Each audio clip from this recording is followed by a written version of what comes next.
Boa noite, pessoal do terceiro ano EIF. Eu espero que esteja tudo bem com vocês, com a família de vocês. Jamais imaginaria que nós estaríamos há tanto tempo em aulas não presenciais. E hoje nós vamos dar início no nosso conteúdo do terceiro bimestre de filosofia. O que eu peço para vocês? Façam as anotações, tá? Coloquem a data. Hoje é a nossa primeira aula aí de filosofia do semestre, dia 6/8. E anotem o título desta aula, tá bom? Nós vamos fazer uma análise de um dos maiores pensadores e teóricos que tem tanto pessoas que analisam ele do lado negativo quanto do lado positivo. O que eu aconselho vocês? A conhecer um pouco mais a respeito das obras e da proposta que ele coloca para analisar a sociedade, para depois a gente chegar a alguma conclusão a respeito dele, tá? Nada de tomar decisões precipitadas. Que é o famoso Karl Marx, aquele senhor barrudinho que propõe ideias revolucionárias. O Marx, ele foi um alemão que viveu ali no período mais ou menos da segunda Revolução Industrial. Então percebam-se que o contexto que ele viveu é um contexto de novas relações entre os seres humanos. Que relações são essas? Por exemplo, nós temos a introdução de máquinas, tá? Então o Marx aqui, ele vive um processo que tem introdução de máquinas, de novas formas de se trabalhar, que a gente fala de bens materiais, tá bom? Então aqui, se a gente for analisar nos dias de hoje, nós vivemos na sociedade do século XXI. Então a nossa era é a era da tecnologia. O Marx viveu a era das maquinarias, a era de novas relações entre os seres humanos.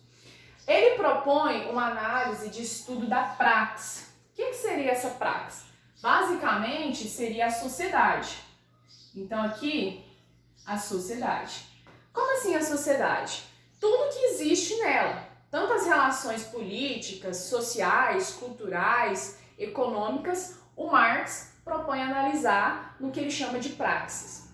Por que isso? Porque nós, enquanto seres humanos, nós estabelecemos relações com outros seres humanos, sejam relações de cunho político, econômico, social, cultural. Então ele propõe analisar essa praxis. A sociedade em específico que ele analisa é uma sociedade que está surgindo naquele contexto do século XIX, que é a sociedade capitalista. Portanto, junto com essa sociedade capitalista, surgem duas grandes, antagônicas classes sociais, que ele propõe e coloca o nome de burguesia e proletariado, tá bom? A burguesia, ela seria antagônica por quê? A burguesia, ela detém os meios de produção. O que seriam esses meios de produção? Basicamente, as fábricas, tudo aquilo que envolve bens materiais e que necessitam de outras pessoas para trabalhar. Então a burguesia, ela é antagônica, diferente do proletariado, porque ela visa o quê? Obter lucro. Então tá aqui, ó, obter lucro. Este é o interesse da burguesia. Enquanto o proletariado, o interesse dele é oferecer a única coisa que ele tem, que é a força de trabalho. Então aqui, o proletariado oferece a força de trabalho. Seja o trabalho manual, seja o trabalho intelectual, ele vai oferecer de alguma forma. Em troca de quê? De um salário. Então, ó, em troca de um salário. Enquanto a burguesia, que seria a detentora dos meios de produção, visa o lucro, o proletariado tem que oferecer sua força de trabalho em troca de um salário. Por que isso? Quando a gente fala de sociedade capitalista, nós estamos falando do quê? Da lei de oferta e procura, não é mesmo? Então você precisa trabalhar para conseguir um salário para poder sobreviver. Vamos a um outro exemplo. A maioria de vocês provavelmente trabalham no nosso polo agroindustrial, o famoso DAI. Vocês não são detentores dos meios de produção que tem lá, as máquinas, as salas da qual vocês trabalham. Mas vocês possuem o quê? A força de trabalho. Então vocês vão vender a força de trabalho para a burguesia, que no caso seriam os seus patrões, em troca de um salário para poderem sobreviver.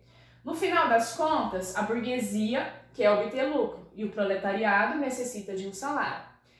Ambos têm pensamentos diferentes, tá? Enquanto quer obter lucro, o outro precisa de um salário. Ao mesmo tempo que essas duas são diferentes, uma necessita da outra para sobreviver. A burguesia não consegue lucrar sem a força de trabalho do proletariado. E o proletariado necessita, de alguma forma, obter alguma renda para sobreviver. Então entendam que o Marx analisa como que se dá essas novas relações entre os seres humanos decorrente da sociedade capitalista. Isso aqui ele chama de luta de classes, tá? Esse antagonismo entre burguesia e proletariado. Além disso, pessoal, o Marx analisa, por exemplo, que para a burguesia continuar explorando o proletariado, ela precisa criar alguns mecanismos para manter ele no controle, o que ele chama de ideologia, por exemplo. Ela cria alguns mecanismos de o melhor funcionário, de melhores condições de salário entre os funcionários, pessoas para vigiar os próprios funcionários dentro do proletariado. Alguém que trabalha para ela fica responsável de vigiar os próprios proletariados. Então isso significa ideologia. Por quê? Porque a burguesia necessita manter a sua forma de lucro. E é isso que o Marx analisa, tá? Ele fala que decorrente dessa sociedade resulta todas essas condições. Além disso, tem o método que ele utiliza para analisar essa sociedade, que é o materialismo histórico dialético, que nós também vamos trabalhar. Então essa aula é só uma parte introdutória de como que ele analisa a sociedade capitalista, como ele analisa as relações entre os seres humanos, que ele coloca que existem duas principais grandes classes antagônicas, mas uma precisa da outra. E na nossa próxima aula a gente vai dar continuidade, tá? Até mais, pessoal!